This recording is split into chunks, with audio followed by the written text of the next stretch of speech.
Assalamualaikum warahmatullahi wabarakatuh. Nama saya Muhammad Royhan dari Universitas Mercu Buana, Fakultas Ilmu Komputer dengan Prodi Sistem Farmasi. Kali ini saya akan membawakan video tentang pembuatan diagram EPC. Nah, sebelum kita melihat hasil dari diagram EPC ini, kita harus mengerti pengertiannya dulu. Bisa lihat di sini rantai proses berbasis peristiwa atau disebut atau dengan bahasa Inggrisnya itu Event Driven Process Chain atau yang disingkat sebagai EPC. Nah, EPC adalah jenis diagram alur untuk pemodelan proses bisnis. EPC dapat digunakan untuk mengkonfigurasi pelaksanaan perencanaan sumber daya perusahaan dan untuk peningkatan proses bisnis. Ini dapat digunakan untuk mengontrol contoh alur kerja otonom dalam berbagai pekerjaan. EPC juga bisa diartikan adalah diagram alur untuk pemodelan proses bisnis yang diperkenalkan oleh August Wilhelm Scheer pada awal tahun 90-an. Ini menggambarkan alur kerja proses bisnis. Ini menggunakan simbol grafis untuk menunjukkan struktur aliran kontrol dari proses bisnis sebagai rangkaian peristiwa dan fungsi. Nah, langsung kita masuk ke simbol-simbolnya.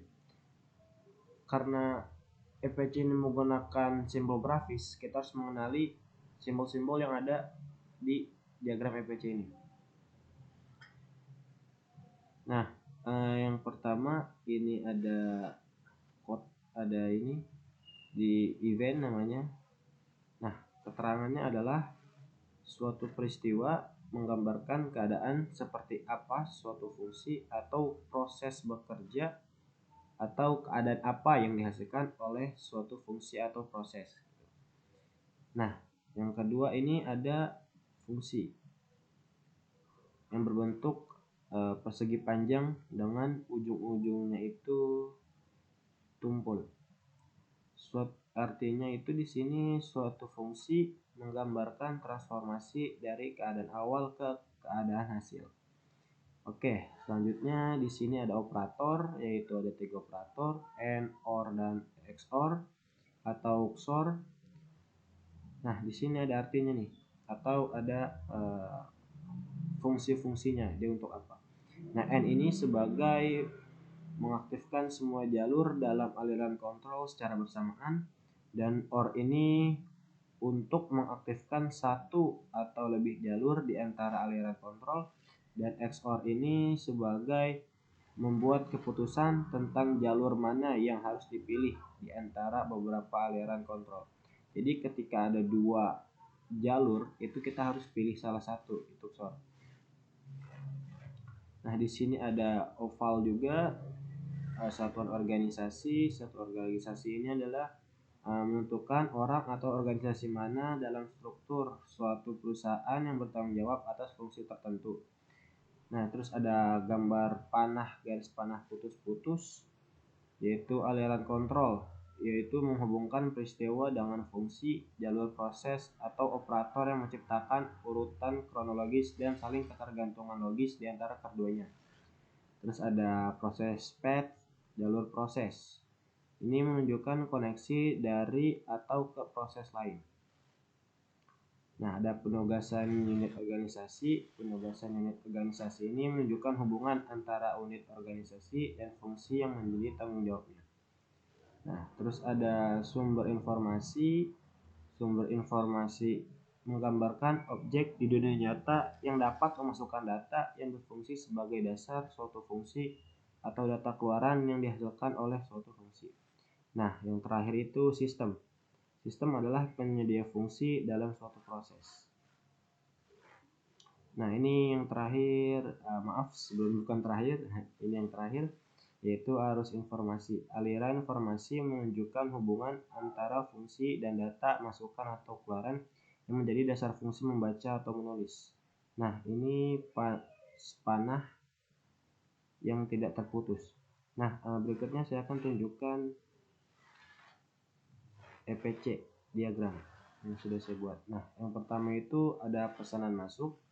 Ketika pesanan masuk, kita konfirmasi dulu nih pesanan.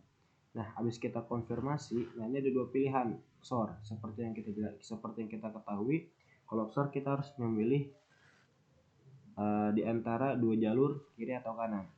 Yang kanan pesanan ditolak, yang kiri pesanan diterima. Nah, ketika pesanannya itu diterima, kita cek jumlah barang. Nah, kita cek jumlah barang, kita masuk ke logika XOR lagi nih. Kita masuk ke logika XOR, kita masuk ke ada yang namanya barang tidak tersedia atau barang tersedia. Kita masuk ke jalur sebelah kiri dulu. Nah, ketika barang itu tersedia, kita masuk ke packing barang, kita bikin bukti transaksinya dulu. Nah, terus selesai di bukti transaksi. Nah, untuk ketika barangnya itu tidak tersedia, ketika kita mengecek jumlah barang terus barangnya tidak tersedia, nah kita mempunyai dua pilihan. Ini bisa dipilih salah satu, boleh dua-duanya juga, boleh kiri doang, boleh kanan doang, boleh kiri kanan juga dijalankan. Kita masuk yang ke kiri, kita cek ke gudang. Jadi kita cek ke gudang, ternyata di gudang barangnya tersedia. Barang tersedia, langsung kita kirim barang yang dari gudang, kita kirim ke toko. Nah, terus di sini masuk ke event barang terkirim, masuk ke source ini, langsung ke packing barang. Nah, di sebelah kanan itu ada rencana barang, kita untuk merencanakan barang yang kita buat. Terus rencananya barangnya siap, langsung kita masuk ke mengirim barang ke toko lagi. Dan mengirim barang ke toko, masuk ke event barang terkirim, dan masuk ke store. Nah, terus kita masuk ke packing barang lagi, membuat bukti transaksi, dan terakhir di bukti transaksi.